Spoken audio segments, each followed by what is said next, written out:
رمضان وہ مہینہ ہے جس میں پہلے 10 دن رحمت کے ہیں، دوسرے 10 دن مغفرت کے ہوتے ہیں اور آخری 10 دن تو آگ جہنم سے آزادی حاصل کرنے کے ہوتے ہیں۔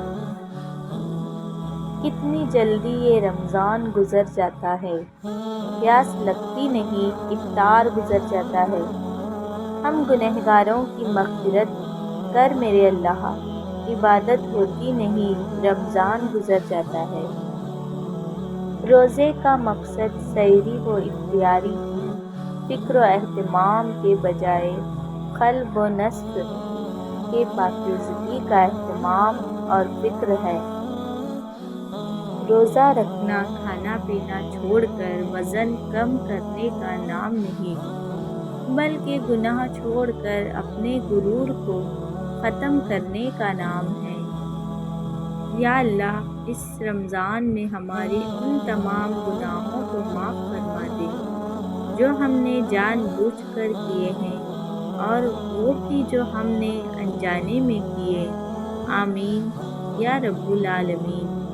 خوش قسمت ہیں وہ لوگ جنہیں یہ رمضان بھی نصیب ہوا، اور سب سے بھی زیادہ خوش نصیب ہیں وہ جو اپنے رب کو راضی کر لیں گے۔ آمد رمضان، تیز دھوپ کی تپش تم کو ستائے گی، پیاس کی شدت تمہیں آزمائے گی۔ روزے دار تو تم ہر حال میں صبر رکھنا، یہ آزمائش تمہیں جنت میں لے جائے گی انشاءاللہ۔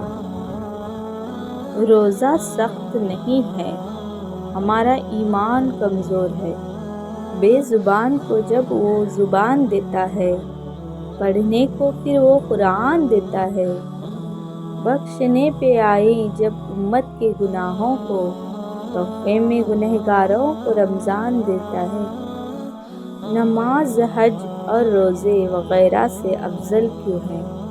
نماز میں اخلاص زیادہ ہے، کیونکہ نماز کی حالت میں کوئی دنیاوی کام نہیں کیا جا سکتا، جبکہ دوسری عبادت میں دنیاوی کام بھی ہو سکتے ہیں۔ حج میں تجارت اور روزے میں دنیاوی کاروبار ہو سکتے ہیں، اس لیے نماز سب سے افضل عبادت ہے۔